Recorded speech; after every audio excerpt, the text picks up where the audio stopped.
parti pour la deuxième période de ce numéro de la Grande Team. Merci d'être avec nous. On est très heureux de partager ces 90 minutes de décryptage de toute l'actualité sportive en votre compagnie. Eh bien, sachez qu'on est disponible sur le canal 203, StarTime 740, la TNT numéro 3 ou encore sur l'application RTI Mobile.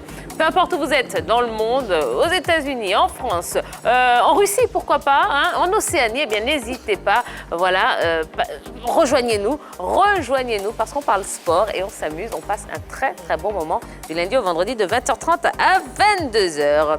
On a encore pas mal de choses à vous proposer. Eh bien, on va passer à l'actu de ce soir.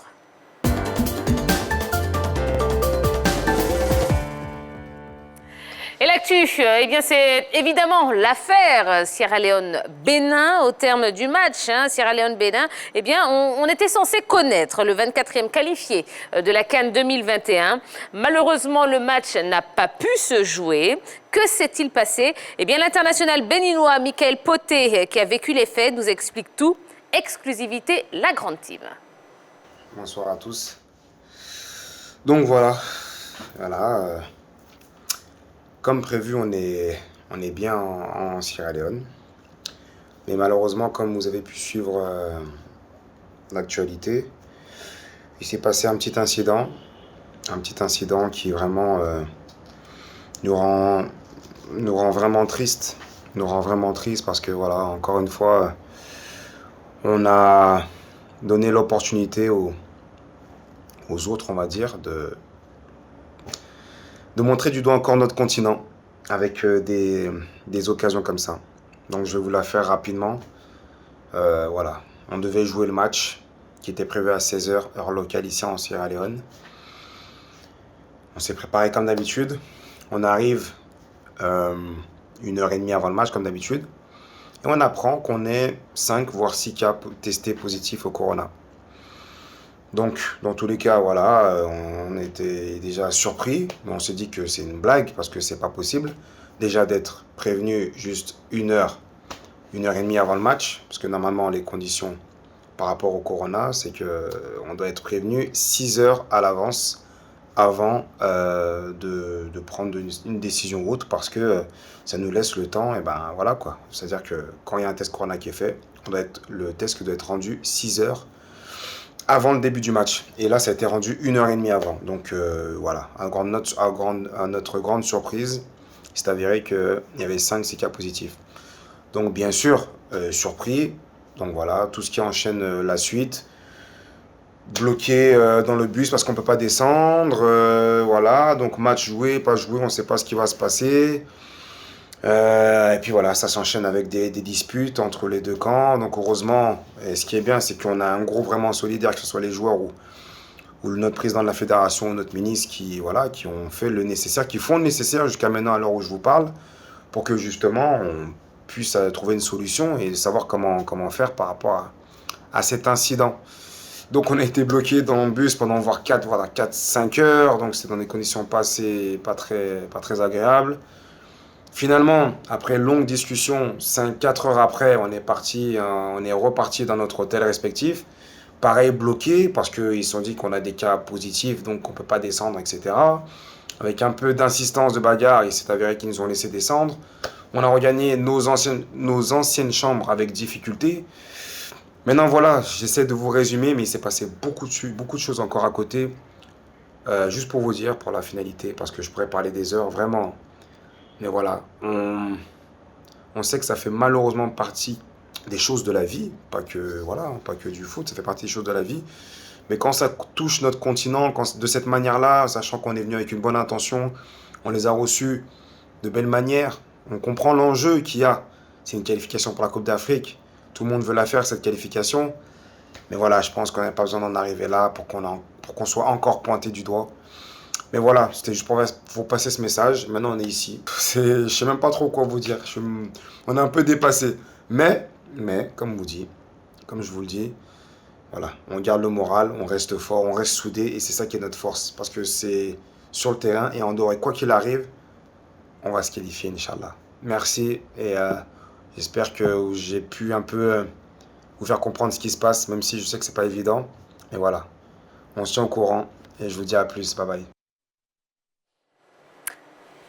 Voilà, c'était l'international béninois Michael Poté qui donc nous a fait, cette petite vidéo pour nous expliquer la situation. Cette vidéo, donc, il l'a faite hier soir. Et au moment où on parle, l'équipe du Bénin a pu regagner le Bénin. Donc, ils ont passé quand même 24 heures dans l'incertitude, avec pas mal d'appréhension, vu la situation qui était quand même assez tendue à leur hôtel. Bon, allez... Qu'est-ce que vous pensez de cette affaire? N'hésitez pas, ça y est, le téléphone est ouvert. Qu'est-ce que vous pensez de ce qui s'est passé en Sierra Leone, entre donc l'équipe de Sierra Leone et celle du Bénin? 27 21 59 93 99, 27 21 59 93 99. Et bien, si vous êtes au Bénin, oui, n'hésitez pas, appelez-nous. Si vous êtes également au Sierra Leone, et bien, n'hésitez pas, vous pouvez nous appeler en mettant juste un 00 225 devant le numéro. Voilà, et on espère vraiment que vous aurez l'occasion de venir nous dire ce que vous pensez de tout ça, de ce qui s'est passé. Alors, même question pour vous.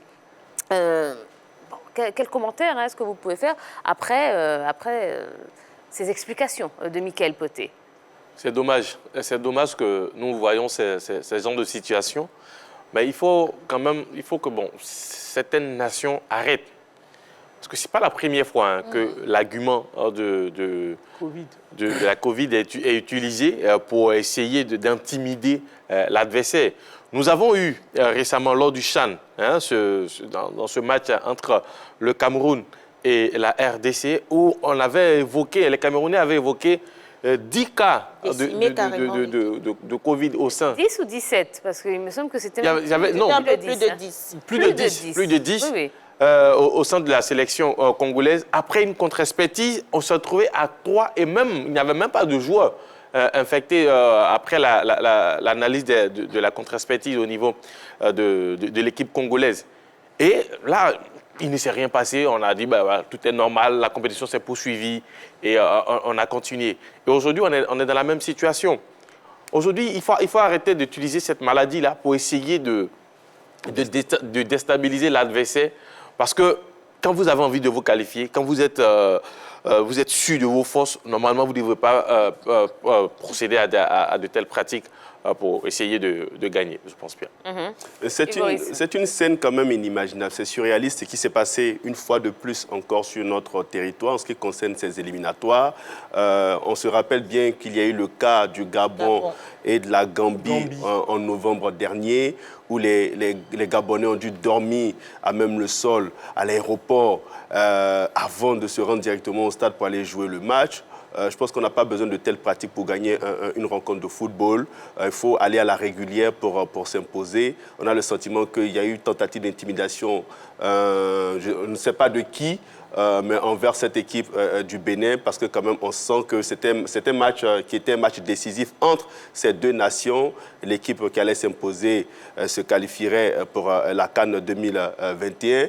Bon, le match n'a pas pu se jouer, des mesures ont été prises, on reviendra sûrement dessus, mais j'estime que ce n'est pas de bonne pratique et ça n'honore pas le pays hôte, mais surtout notre continent.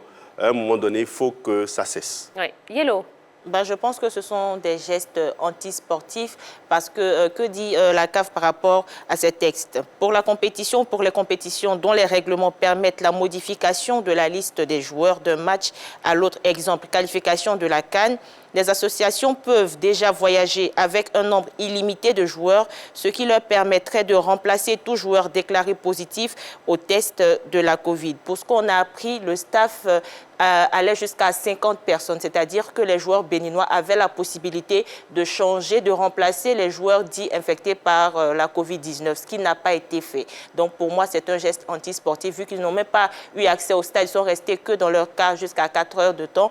Donc pour moi, geste antisportif est carrément déplacé. Voilà, ils ont passé 4 heures dans le car. On leur a spécifié le nombre de personnes infectées par la Covid-19. 1 heure seulement avant le début de la rencontre, sachant que les textes disent qu'ils doivent donner les résultats au minimum 6 heures avant. Donc, ils n'ont même pas eu le temps de se retourner, ils n'ont même pas eu le temps de gérer la situation. Et déjà, il faut voir, puisque la Fédération sierra-léonaise a donné 5 noms, les 5 noms les joueurs infectés sont Steve Mounier, Jodel Dossou, Sartunin Alagbé, et Khaled Adenon et Yohan Benroche. Déjà, il faut constater que dans ces joueurs-là, vous avez quand même quelques pions essentiels de l'équipe béninoise. Que des cadres. Que des cadres. Khaled Adenon, ancien joueur de la SEC Mimosa, ancien défenseur de la SEC Mimosa. Vous avez Sartuné Alagbé. Pour ceux peut-être qui ne le connaissent pas, c'est le gardien qui a écœuré le Maroc lors des 8e de finale de la précédente Coupe d'Afrique des Nations. Et Steve Mounier, l'attaquant vedette de l'un des hommes forts. Donc, remarquez que quand même c'est... Je dirais que c'est les parties les plus sensibles que les Sierra-Léonais ont voulu toucher avec... C'était un peu grossier. Un peu. C'était un peu grossier quand même. Hein. Monsieur Koné est avec nous et il nous appelle d'Abobo. Bonsoir, Monsieur Koné. Bonsoir, Tia. Vous allez bien? Bonsoir à tout le monde, à la grande team sur le plateau. Bonsoir, Monsieur Koné. Bonsoir. Alors, Monsieur Koné, est-ce que vous avez suivi cette affaire rocambolesque qui s'est déroulée donc en Sierra Leone? C'est vraiment grossier, j'ai envie de dire. C'est malheureux, c'est honteux pour l'Afrique. La CAF continue. Allez-y, la CAF continue. La CAF continue de tricher. Et la CAF est en train de vendre l'image de l'Afrique aux Européens. Il n'y a pas plus tard qu'une semaine, on était tous debout contre le fait que les Européens, les clubs européens refusaient de laisser les joueurs venir jouer en Afrique. Et on était debout contre ce fait. Et aujourd'hui, on voit une triche comme ça. C'est vraiment honteux. J'ai tellement mal qu'on a vu le cas de la Gambie ici et c'était difficile. Aujourd'hui encore, on se rend compte que c'est la même chose qui se fera. D'abord, même les joueurs qui ont été cités, c'est les joueurs qui ont fait déjà des tests avant de prendre l'avion pour venir ici. Avant de prendre l'avion, ils ont fait des tests, ils sont arrivés. On les a recontrôlés au Bénin. Donc, ce n'était pas vraiment possible qu'ils soient affectés du Covid à 1h du match ou bien tout ça, c'est déjà trop flagrant. Est-ce que vous croyez que si la Sierra Leone n'était pas concernée par la qualification, cet incident allait arriver? Ça n'allait jamais arriver. Et donc, vraiment, c'est honteux pour l'Afrique. Il faut que ça change. Alors, Monsieur Koné, vous indexez la CAF, mais sachez que... Alors, déjà, coupez le haut-parleur, s'il vous plaît, de votre téléphone. Comme ça, on va bien s'entendre, Monsieur Koné. Allô? Voilà, Allô? là, c'est bon. Donc, vous indexez la CAF, mais sachez que la CAF donc, a décidé que le match se rejouerait au mois de juin, lors de la prochaine... Non, mais il faut que ça change, il faut que ça cesse. En Gambie, on a vu la même chose. Il faut que ça change. Il ne faut pas seulement se contenter de faire rejouer le match. Pour vous, il devait sanctionner automatiquement. Oui, non, moi je veux qu'il y ait maintenant des sanctions là. Je veux qu'il y ait des sanctions là. Il faut que ça change parce que... Non, j'arrive, Tia, j'arrive. Oui, je vous attends, Monsieur Koné. Oui, ces conneries-là, il faut que ça change. Parce que là, ce n'est pas une affaire de sanctions, mais ce n'est pas la première fois. Et on ne va pas se contenter seulement de faire rejouer le match. Les Béninois, ils ont souffert. 5 heures dans un cas, il n'y a pas de WC, il n'y a pas de toilette pour uriner, tout ça, c'est difficile. Pour retourner même dans leur chambre d'hôtel, c'était difficile. Mais il faut que on tape sur la CAF, commence à taper le poing sur la table. Moi, je les accuse aujourd'hui parce qu'ils ne prennent pas leurs responsabilités. Et ça, c'est honteux. Les Béninois, s'ils perdent ce match-là, vraiment, ça sera honteux pour le football, là. Parce qu'ils étaient prêts à jouer leur match et on leur fait ça. C'est honteux. Vraiment, c'est honteux. Merci. On sent la déception, Monsieur Koné. Merci beaucoup. Merci pour votre intervention. Alors, Monsieur Koné dit la CAF ne joue pas son rôle. Vous êtes d'accord avec lui? Est-ce que vous avez le sentiment que la CAF devrait agir différemment dans ce genre de configuration? Bien sûr. J'avais évoqué à l'instant le cas entre le Cameroun et la RDC avec la première analyse, les premières analyses du côté de cette équipe congolaise où on a eu plus de 10 joueurs. Mais après la contre-expertise, c'était plutôt 3-4 confirmés au sein de la sélection congolaise. Mais là, la CAF n'a rien fait. Parce que moi, je pense que c'est en ce moment qu'il fallait prendre des sanctions. Parce que quand vous amusez à déstabiliser l'adversaire, parce que derrière, quand même, la RDC a été éliminée. La RDC a été éliminée. Ouais. Donc, quand vous vous amusez à déstabiliser l'adversaire de cette manière, normalement, c'est vous qui devrez en subir les conséquences. Mais puis, une fois, ça a été fait. On n'a rien dit, nous sommes passés là-dessus. Il y a eu même le cas Gabon-Gambie, où peut-être l'affaire est au TAS, mais pendant ce temps, les Gambiens sont qualifiés. Voilà. Et moi, je pense que dès que certaines situations se produisent où on a ces genres d'agissement, il faut tout de suite sanctionner. Alors, on a un appel du Bénin. On va prendre la direction de Cotonou. Monsieur Agossa est avec nous. Bonsoir, monsieur. Bonsoir, Tia. Comment allez-vous? Ça va bien chez vous? Ça va super, merci. Merci de nous appeler. Alors, comment est-ce que vous avez vécu cet épisode, vous qui êtes au Bénin actuellement? Ben, ça a été très, très difficile pour nous. On attendait le match. Déjà, le dimanche, on avait déjà raté la qualification avec le Nigeria. Et puis, on attendait de se qualifier en Sierra Leone. Oui. Et puis, on est là. On nous informe que 6 de nos titulaires ont été testés positifs. Vous vous rendez compte, sur 80 personnes, 5 joueurs. On ne nous a pas dit que c'est un journaliste. On ne nous a pas dit que c'est le ministre, le président de la fédération, mais on dit 5 titulaires de notre équipe nationale. Et oui. Vous vous rendez compte? Et c'est le capitaine, notre gardien de but, et tous les meilleurs joueurs qui sont titulaires dans les clubs aujourd'hui en Europe, c'est eux qui sont positifs. Mais ça, ce n'est pas là le problème. Ce qu'on doit sanctionner aujourd'hui, c'est celle-là qu'on sanctionne en Afrique. Parce que n'oubliez pas que les éliminatoires de la Coupe du Monde vont commencer bientôt. Absolument. Et ça peut faire école. Si chaque pays décide de tester de façon positive les joueurs de l'équipe adverse, vous savez ce qui va se passer en Afrique? Donc la CAF doit prendre sa responsabilité dès à présent. Nous n'allons pas accepter ce genre de choses en Afrique. On se ridiculise. Difficilement les gens ont laissé les joueurs venir jouer. Oui. On a vu tempêter pour dire on n'est pas d'accord avec les Européens, tout ça. Et négociation sur négociation, ils ont laissé les joueurs. Vous vous rendez compte, si demain les clubs refusent de libérer les joueurs là, on va les accuser encore?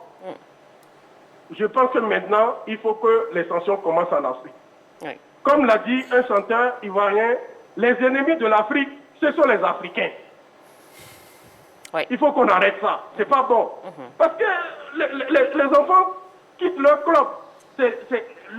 Leur payeur là-bas, de l'autre côté. Ils viennent porter le maillot de l'équipe nationale. On les fait attendre dans un bus pendant 4 heures de temps. Il n'y a pas de toilette, il n'y a rien. C'est pas normal. Il faut qu'on arrête ça en Afrique. On se ridiculise en Afrique. Absolument. Nous avons les éliminatoires qui vont commencer en juin. Bon, Madagascar va faire ça demain, Éthiopie va faire ça, la Côte d'Ivoire. Mais qu'est-ce qu'on veut finalement en Afrique? Oui. Vraiment, nous sommes en colère là, c'est pas normal. On sent bien que vous êtes en colère, monsieur Agossa. Monsieur Agossa, qu'est-ce que vous attendiez concrètement de la part de la CAF à ce moment précis, c'est-à-dire hier? Qu'est-ce que la CAF aurait pu faire? Ce que nous on aurait voulu, c'est qu'on refasse les tests pour nous dire exactement si les joueurs étaient positifs. Et là, c'est là où la CAF a fauté. Il fallait reprendre les tests sur place, avec un médecin neutre. Et ce qu'on cherche aujourd'hui... Oui, allez-y. Ce qu'on cherche aujourd'hui, il faut que la CAF essaie de mettre des médecins neutres en place. Par chaque match, il faut tester les 2 équipes pour nous dire la vérité. C'est tout. D'accord. Très bien, on a bien compris. Merci Tia, merci pour ce que vous faites pour nous, pour l'Afrique. Votre chaîne est bien suivie et puis bravo à vous, félicitations. Merci beaucoup. Et à très bientôt. Merci beaucoup, monsieur Agossa. Merci. Allez, il nous reste quelques minutes pour parler donc de ce sujet. Donc continuez à appeler nous. 27 21 59 93 99. Si vous êtes à l'étranger, si vous êtes en dehors de la Côte d'Ivoire, notamment au Bénin, puisqu'on parle du Bénin ou de la Sierra Leone, eh bien, n'hésitez pas à appeler nous pour nous dire comment vous avez vécu cette situation qui était complètement surréaliste hier. Et vous nous direz, oui, vous nous direz, on a qui? Monsieur Koné Dabobo qui nous rappelle. Bon, eh bien, Allez-y. Rebonsoir, monsieur Koné. Bonsoir Tia et bonsoir à toute la famille. C'est un autre monsieur Koné. D'accord, très bien. Bonsoir, monsieur. Comment allez-vous, monsieur Koné? Ouais, je vais super bien par grâce de Dieu. D'accord. Alors, monsieur Koné, donc vous avez entendu cette histoire donc, entre la Sierra Leone et le Bénin. Qu'est-ce que vous en pensez? Vraiment, c'est décevant. Parce que là, moi, j'accuse directement la CAF.